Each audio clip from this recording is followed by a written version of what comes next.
Assalamu alaikum. As I was entering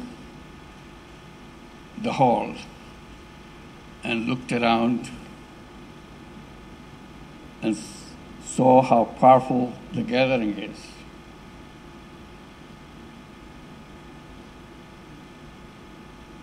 and then I looked at the sign there, the topic of the seminar,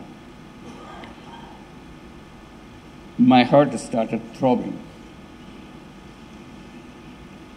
And it didn't stop since then. And it was throbbing as I heard the speeches louder and louder, with expectations. Expectations that we raise on three magic words: judiciary, independence, and efficiency. These three words define the foundation of the society. And July uprising gave us the opportunity to build that civilization. And this is where we are, defining each step of that foundation. And I said my heart was throbbing, and it throbbed louder and louder.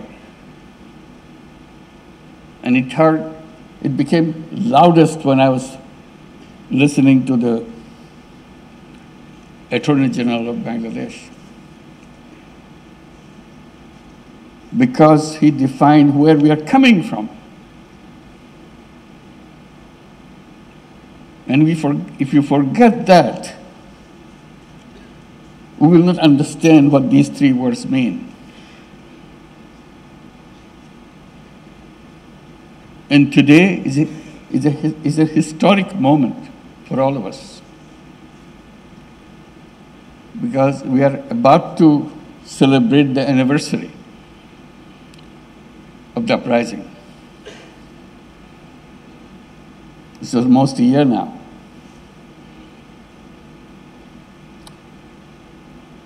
Our young people defined their aspirations with their blood. And it's our job to make their dream come true, the dream of creating new Bangladesh. This is what we are talking about. This is step one. Nothing can work until we go back to these three words and establish them. And everything else is possible if you make this beginning in the right way. And thank you, Honorable Chief Justice, for elaborating every single step of the way, what the needs are, what we must do. So today, on this historic moment, let's pledge that we'll make it true, make it come. Because this opportunity will never come again. We must not let this slip away from us. And the heart that was throbbing will make that happen if you keep it throbbing until we achieve those words which is given as a theme for the seminar. Honorable Chief Justice of Bangladesh, an honorable guest, honorable ambassadors and high commissioners, I feel very privileged to be here today. For the very reason that I explained, this is where it all begins. If we cannot get this right, rest of it will not come right. So let's make sure we make it right.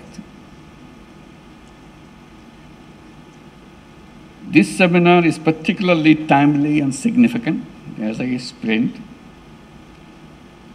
as it has been convened during a pivotal period of reform of Bangladesh. Every nation awaits a moment of transformation, an opportunity to mark a new beginning. This is our moment. We want to redress the past anarchies, maladministration, despotism, and authoritarianism, and to set the country on a path of good governance and rule of law. Such moments are not engineered. They are the product of organic popular urge to dismantle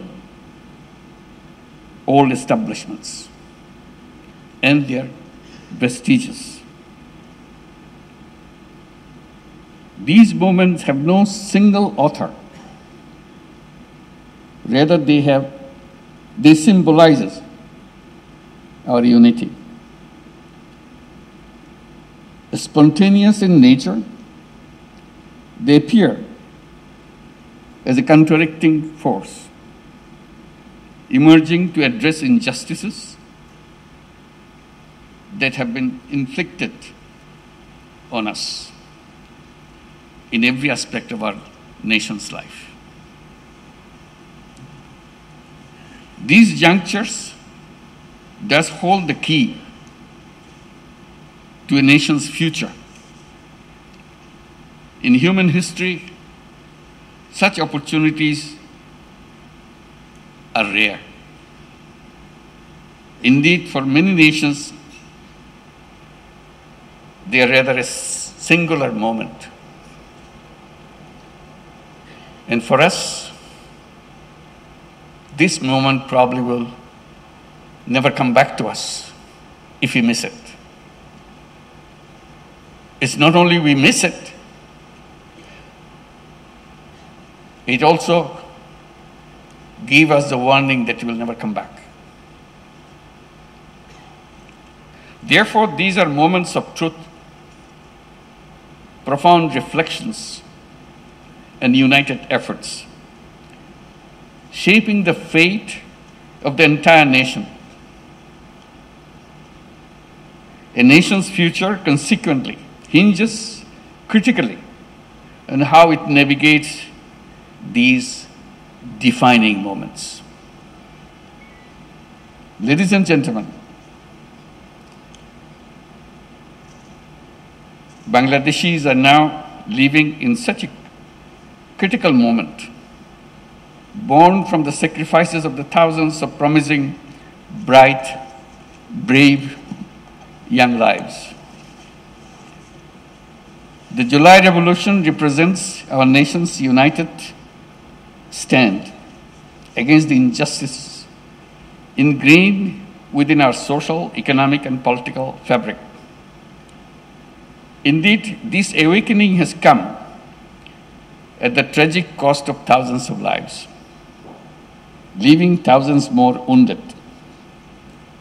Now, we, the living, bear the solemn duty to realize the hopes and aspirations of the martyrdom and the wounded, of the martyred and the wounded. Our debt to them is limitless. We have a long road ahead to fulfill the promises of the July uprising. We bear an ingrained responsibility to honor the sacred memory of those who laid down their lives in July uprising.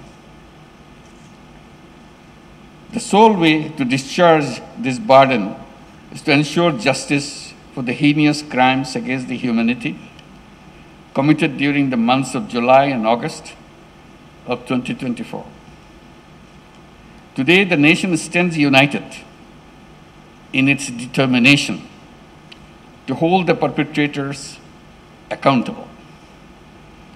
In pursuit of this goal, 2 international crimes tribunals have been established to investigate and prosecute the crimes against humanity that occurred in July-August 2024. These tribunals are functioning with full independence, impartiality, and in compliance with due process. We are duty-bound to the nation to see this process through without delay. And I assure you, I remain fully committed to upholding this solemn responsibility.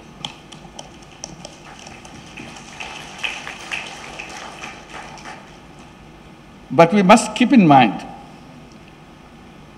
the July uprising was not merely about ousting a despotic regime. It was fueled by an intense desire to dismantle the deep-seated hegemonies and the biases that have persisted from the villages to the cities.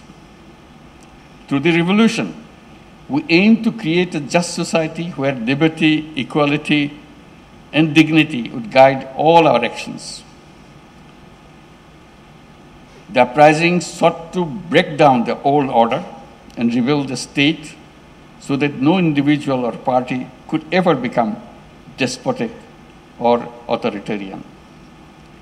These hopes and aspirations now place upon us the daunting task of reimagining the state and redefining the boundaries of its key institutions.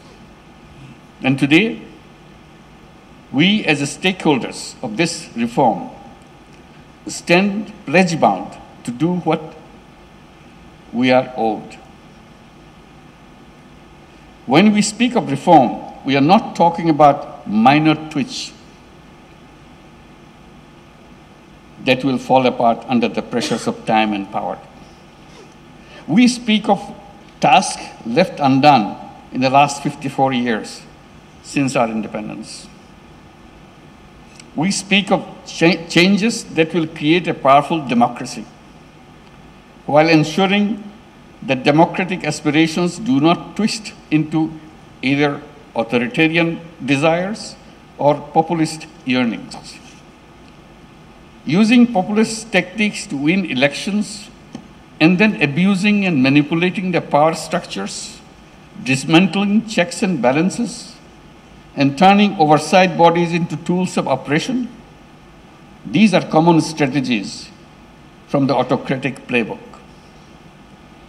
The opportunity for reform endowed on us by the July Revolution presents us with the opportunity to design such mechanisms and power structures that can foil these autocratic maneuverings.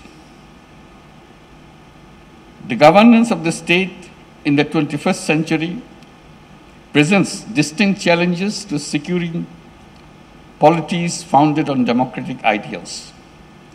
These challenges range from countering rising populism to repelling authoritarianism, illiberalism, and similar threats. Bangladesh has unfortunately experienced all of these challenges at various stages and varying degrees. It is widely argued that there is one institution, namely judiciary, that can play the most significant role in addressing these issues. That's why we are here today, to make sure we build the judiciary to make it happen. As an organ of the state, in line with the theory of separation of powers, the judiciary bears the responsibility to uphold and deliver justice, both broadly and individual cases. In the past years, however, have shown how the integrity of this vital institution has been undermined, to say the least. How the judiciary was co-opted to empower state machinery rather than limit it. How it was used to circumvent checks and balances, and how it was weaponized to clamp down on dissent. All of these have led us to this particular moment today, necessitating reform so that the judiciary can reclaim its independence, efficiency, and a process initiated under the leadership of Honorable Chief Justice of Bangladesh and being undertaken by the Ministry of Law and Justice of the interim government. Distinguished guests, in considering reform initiatives, we must assess the effectiveness and credibility of various institutions and structures in shaping Bangladesh's future. The judiciary is no exception. It is a concerted effort to bring about meaningful change. Judiciary Reform Commission has been formed and it submitted its report grounded in deep research into the country's unique circumstances. The report of Judiciary Reform Commission is complemented by the Honorable Chief Justice's own vision of judiciary, which he outlined in his September 21, 2024 address, proposing reforms structured for short, mid, and long-term implementation. It is a promising development that the Commission's findings and Chief Justice's proposals converge on many key points, reflecting a shared commitment to their common objectives. The proposed reform cover a broad spectrum. Some focus on infrastructural upgradation and digital empowerment of courts and their staff. Others aim at enhanced judicial efficiency more generally. In advancing these reforms, the Supreme Court of Bangladesh has played a key role in drafting legislation for appointing judges to the apex court. The new tiered mechanism makes the appointment process transparent, accessible, and more reliable in selecting the best candidates. This is a milestone in freeing the higher judiciary from political influence by ensuring purely merit-based appointments. In order to safeguard the district judiciary from executive and political dominance, steps have been taken to formulate rules for judicial transfers. The creation of a separate secretariat is a proposal that we cannot walk away from. A separate secretariat would grant the judiciary the structural autonomy to adjudicate without external pressure. It is also commendable that as part of the reforms, the Supreme Judicial Council has been made fully operational, ensuring judicial accountability and independence. I extend my heartfelt gratitude to the Honorable Chief Justice for leading these reforms. His initiative in visiting every division of Bangladesh to garner support and inculcate consensus has fostered a strong sense of ownership in the process in all judicial officers and other stakeholders. In this demanding work of reforming the judiciary, we have not been alone. I'm very deeply grateful for the generous support provided by the European Union, UK, UNDP, Sweden, and our partners across the international community. If fully implemented, these reforms will mark a new dawn for Bangladesh, fulfilling the aspirations for which so many have sacrificed. Let us not dwell on the past obstacles. Instead, let us move forward, act decisively, and realize the dreams of our martyrs by building a society of equality, dignity, and liberty. Ensuring an independent and efficient judiciary will significantly advance these pursuits. The judiciary's leadership in driving this reform is truly inspiring. We are deeply committed in achieving an efficient and independent judiciary, and we look forward to its effective realization. The fate of these crucial aspirations and initiatives depends entirely on our collective efforts. We must bear in mind that our actions during this significant period will echo through time, and we'll make it happen. Thank you very much.